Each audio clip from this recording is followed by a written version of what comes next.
You are listening to Verb Minute, where words do remain.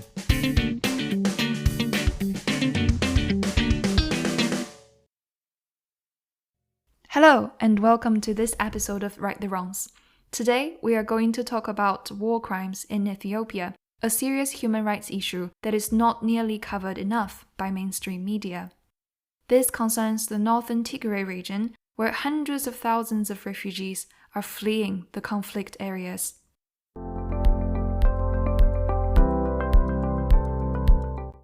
So what exactly is happening in Ethiopia? Okay, now, get ready for some complicated party abbreviations and political drama. The conflict arose between the Tigray People's Liberation Front, or the TPLF, which ruled Ethiopia for 27 years prior to the current president Abiy Ahmed Ali came to power. Even though the Tigrayans make up just 6% of the population in Ethiopia and were for the most part concentrated in the northern Tigray region, they did at some point dominate national politics. Established in 1975 in northwestern Tigray, the TPLF grew into the most powerful armed liberation movement. In 1988, the TPLF established a coalition named the Ethiopian People's Revolutionary Democratic Front, or the EPRDF, with the Oromo Democratic Party, which the current president affiliates to, as well as two other ethnic political parties. This coalition overthrew the previous dictatorship of the People's Democratic Republic of Ethiopia and established a new government that presided from 1991 to 2018.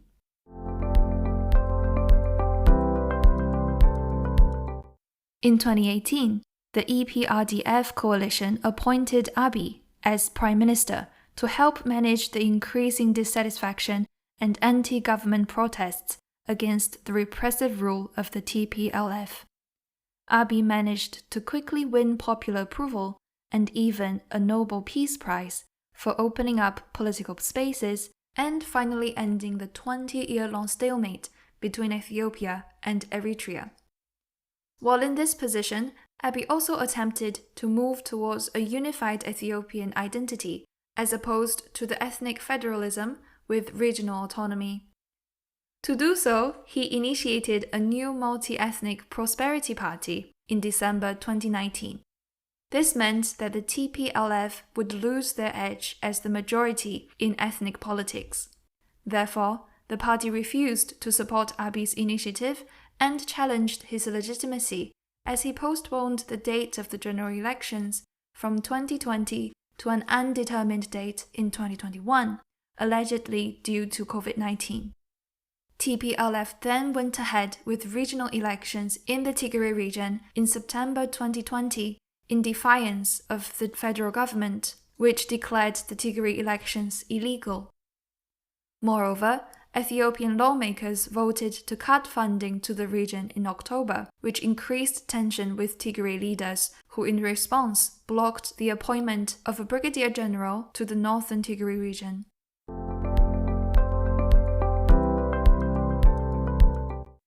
All these escalated to the point of open conflict. Communication was cut in northern Tigray, and Abiy ordered an offensive on 4th November in response to an alleged deadly attack by Tigray's forces on the government military base in the region. Both sides have accused each other of initiating the fighting. Initially, Mr. Abiy promised a swift, bloodless campaign. After his troops seized the regional capital, Mekelle, in November 28th, he claimed to have completed and seized the military operations. However, the federal forces pushed on and seized control of Tigray's other main towns. The TPLF and its armed supporters fled to rural and mountainous areas, where sporadic fighting continued through February.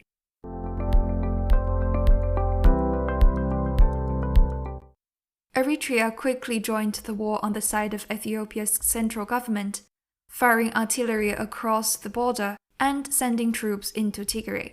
Many of the worst abuses in the region have been blamed on Eritrean soldiers. In November, the TPLF reported to have fired rockets at major airports in Eritrea, as well as the Amhara region of Ethiopia. Ethiopian officials denied Eritrea's involvement, which international observers contradicted. In late January, the United States called for all Eritrean troops to leave Tigray immediately.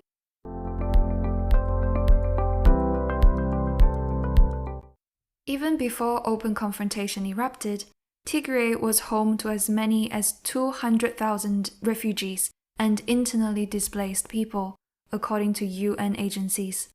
Fighting raged in two of the biggest refugee camps in January, causing the residents to flee with no guarantee of protection and settlement anywhere. The few international aid groups allowed into Tigray have reported severe shortages of basic necessities, including food, water, and medicine. They warned that the full extent of the crisis is hard to assess, as their involvement was geographically confined and restricted. Mr. Abiy's government was already fighting wars on multiple fronts. Apart from battling the pandemic and working to restore a debt-laden economy, he is confronting discontent within his own Oromo ethnic community, where many claim they did not see much progress despite his election promises. The government is also contending with violent tensions in the Benishangul-Gumuz region, where at least 80 people died in an explosion of ethnic violence on January 12th, the latest of several regional unrests over the past year.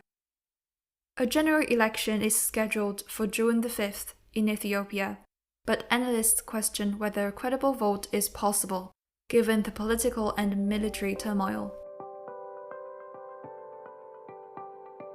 That's the end of the episode. In the next episode on the situation in Ethiopia, we will discuss what international actors can do and have been doing to address the crisis in Tigray. Feel free to engage with us on our social media channels. Send us your opinions, comments, or further questions by following us on Facebook and Instagram, or join us for further discussions on a Telegram group, and leave us a comment at theverbpermanentpodcast@gmail.com. This episode was written by Tatiana, produced by Tanfei, and brought to you by Right the Wrongs and the Verb Permanent.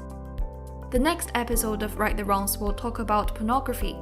You can find the program wherever you find your podcasts, bringing you detailed updates on pressing human rights issues. Till next time, take care.